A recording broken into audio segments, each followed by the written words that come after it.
आज मैं ऐसे एक व्यक्ति की बात करने वाला हूँ, विस्तार में ऐसे एक इंस्टीट्यूशन की बात करने वाला हूँ जिसके बिना भारत की आज़ादी फीकी है। आपको क्या लगता है कि भारत की आज़ादी किसी एक व्यक्ति के नेतृत्व में मिला था या एक व्यक्ति के आशीर्वाद से मिला था?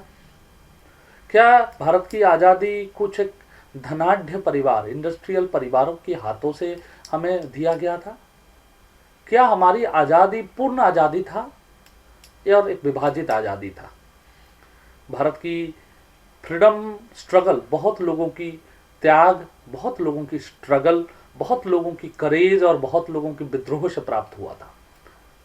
हम शायद कुछ लोगों को पूजा करते करते उन लोगों को भूल गए हैं जिनने भारत की आज़ादी के लिए अपने जीवन, अपने सर्वस्व त्याग दिया था। जब हम सर्वस्व की बात करते हैं इस देश में, सर्वस्व का मतलब बहुत ढीलेपन में ले लिया जाता है। हमारा एमएलए भी चिल्लाकर बोलता है मैं सर्वस्व दे दूंगा, परंतु कुछ लोगों ने सच में सर्वस्व दिया था। इस कहानी के अंत में आप शायद उस कंक्लूजन पे पहुंचेंगे जिस कंक्लूजन पे हम खड़े हैं। मैं आज नेताजी सुभाष चंद्र बोस की बात करने वाला हूं। नाम जितना बड़ा था उससे बड़ा था उस व्यक्ति का व्यक्तित्व, और सामान्य व्यक्ति नहीं था। चेहरा कदकाठी से कोई सामान्य या असामान्य नहीं होता।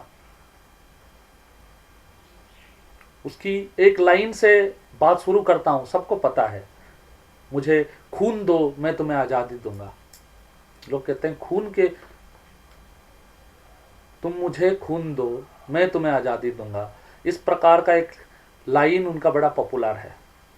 अब क्या समझते हैं कि खून मतलब क्या मांग रहे थे वो?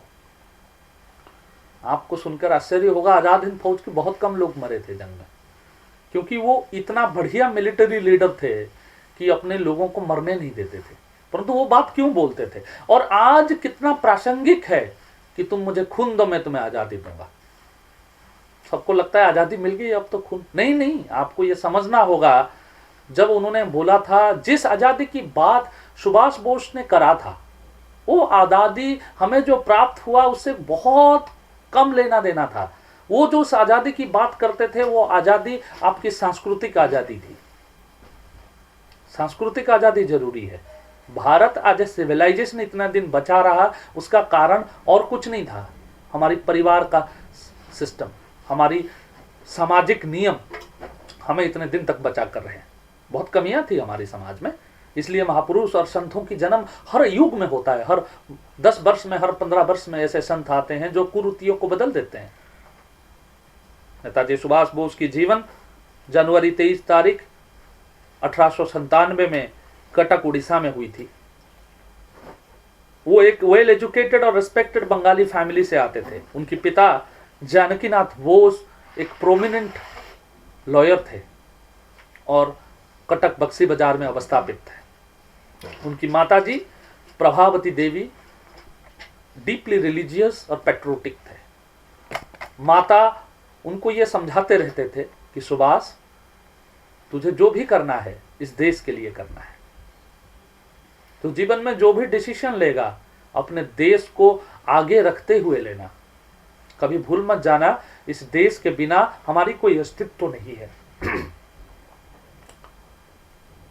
नेताजी सुभाष बोस यंग एज से ही बहुत ही इंटेलिजेंट, डिसिप्लिन्ड और डीपली भारत की संस्कृति से डीपली इन्फ्लुएंस्ड थे।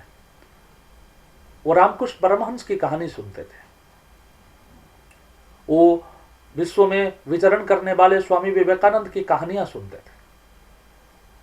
उनके मन में था कि मुझे ईश्वरीय कार्य में जाना है। माता से प्रेरित होकर वो ईश्वर की ध्यान में लगे रहते थे। 2-2, 3-3 घंटे ध्यान करते थे। पहले उन्होंने रेवेंसा कॉलेजिएट स्कूल में पढ़ाई करी, फिर प्रेसिडेंसी कॉलेज कोलकाता में उन्होंने पढ़ाई करी, फिर वो कैम्ब्रिज यूनिवर्सिटी इंग्लैंड चले गए पढ़ाई करने। वो हर समय चाहते थे कि मैं संत बन जाऊं, मैं ईश्वर की सेवा के लिए चला जाऊं। परंतु उनकी माता की वो लाइन उनको सदैव याद आता था, जब तेरी भारत माता जंजीरों से बंधी हुई है तो ईश्वर की सेवा नहीं, भारत माता की सेवा करना जरूरी है। फिर वो Indian civil service examination clear करते हैं। उस समय ये हाईएस्ट पोजीशन होते थे, और आज भी उसका नाम बदलकर इंडियन एडमिनिस्ट्रेटिव सर्विस हो गया है। किसी एक व्यक्ति भारत में बताइए जो आईएएस नहीं बनना चाहता, लोअर मिडिल क्लास का व्यक्ति आईएएस ही बनना चाहता है। परंतु सुभाष ने सबको शॉक कर दिया। उन्होंने जब इस सर्विसेज से रिजाइन किया और भारत माता की सेवा के लिए अपने आप को त्याग, मतलब उस त्याग को किया जो त्याग की परिकल्पना लोग नहीं कर पाते।